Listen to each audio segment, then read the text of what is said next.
Hi friends, ఈరోజు ఈ వీడియోలో రైతులకు సంబంధించి శుభవార్త రావడం జరిగింది. అన్నదాత సుఖీభావ పథకానికి సంబంధించి మే 25 తేదీ వరకు టైం ఇవ్వడం జరిగింది. అంటే మీరు ఈ తేదీలోగా అప్లై చేసుకోవాల్సి ఉంటుంది, లేకపోతే మీకు డబ్బులు రావన్నమాట. దానికి సంబంధించిన పూర్తి ఇన్ఫర్మేషన్ ఈ వీడియోలో తెలుసుకుందాం. సో ఆంధ్రప్రదేశ్లోని రైతులకు ప్రభుత్వం మరోసారి అవకాశం కల్పించింది. రాష్ట్ర ప్రభుత్వం అమలు చేస్తున్న అన్నదాత సుఖీభావ పథకానికి సంబంధించిన లబ్ధిదారుల ఎంపిక గడువును మే 25 తేదీ వరకు పొడిగించింది. ముందు ఈ గడువు మే 20తో ముగియాల్సి ఉండగా రైతుల అభ్యర్థన నేపథ్యంలో ప్రభుత్వం ఈ నిర్ణయం తీసుకుంది. ఇప్పటికే అప్లై చేయని వారికి ఇది చక్కటి అవకాశంగా మారనుంది. ఈ పథకానికి అప్లై చేయాలనుకునే రైతులు కొన్ని ప్రామాణిక పత్రాలను సమర్పించాల్సి ఉంటుంది. అందులో ఆధార్ కార్డు, భూమి passbook, bank passbook, ration card వంటి కీలక డాక్యుమెంట్లు ఉండాలి. ఈ పత్రాలతో సంబంధిత గ్రామ రైతు సేవా కేంద్రాలకు వెళ్ళి వారి వివరాలను నమోదు చేయాలి. అక్కడున్న వ్యవసాయ శాఖ సిబ్బంది మీ అప్లికేషన్ను నమోదు చేసి సంబంధిత అధికారులకు ఫార్వర్డ్ చేస్తారు.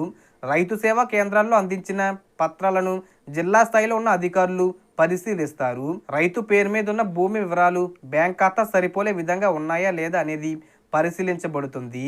వెబ్లాండ్ ద్వారా భూమి వివరాలు ధృవీకరించబడతాయి. అర్హత కలిగిన రైతుల వివరాలు చివరకు లబ్ధిదారుల జాబితాలో చేర్చబడతాయి.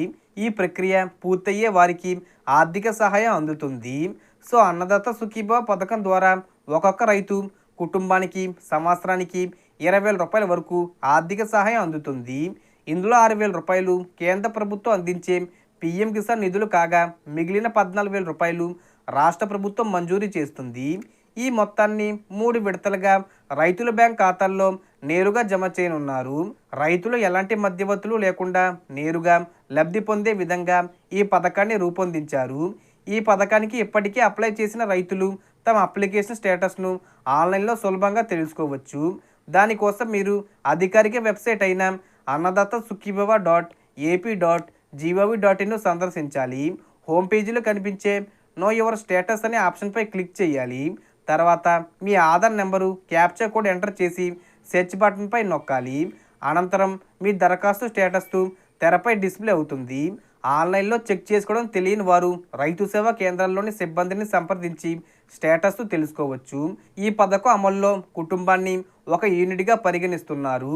అంటే ఒకే కుటుంబంలో ఉన్న అనేక మంది భూమి కలిగి ఉన్న పథకం ప్రయోజనం ఒకరికి మాత్రమే వర్తిస్తుంది. ఇది డూప్లికేట్ లబ్ధులను నిరోధించడమే కాకుండా సహాయం వాస్తవంగా అవసరమున్న వారికి అందేలా చేయడమే లక్ష్యంగా తీసుకున్న నిర్ణయం. ప్రస్తుతం దరఖాస్తుల స్వీకరణ ప్రక్రియ కొనసాగుతుంది. గడువు మే 25 వరకు ఉన్నందున ఇప్పటి వరకు అప్లై చేయని వారు తమ వివరాలతో వెంటనే రైతు సేవా కేంద్రాలను సంప్రదించాలి. ప్రభుత్వం భావిస్తున్న విధంగా జరిగితే ఈ పథకం జూన్ 2025లో అమల్లోకి వచ్చే అవకాశం ఉంది. కాబట్టి వేచి ఉండకుండా వెంటనే చర్య తీసుకోవడం మంచిది. సో మనకు వచ్చిన ఇన్ఫర్మేషన్ ఇది ఫ్రెండ్స్. మీకు ఈ వీడియో నచ్చితే లైక్ చేయండి, షేర్ చేయండి అండ్ సబ్స్క్రైబ్ చేసుకోండి. Thanks for watching.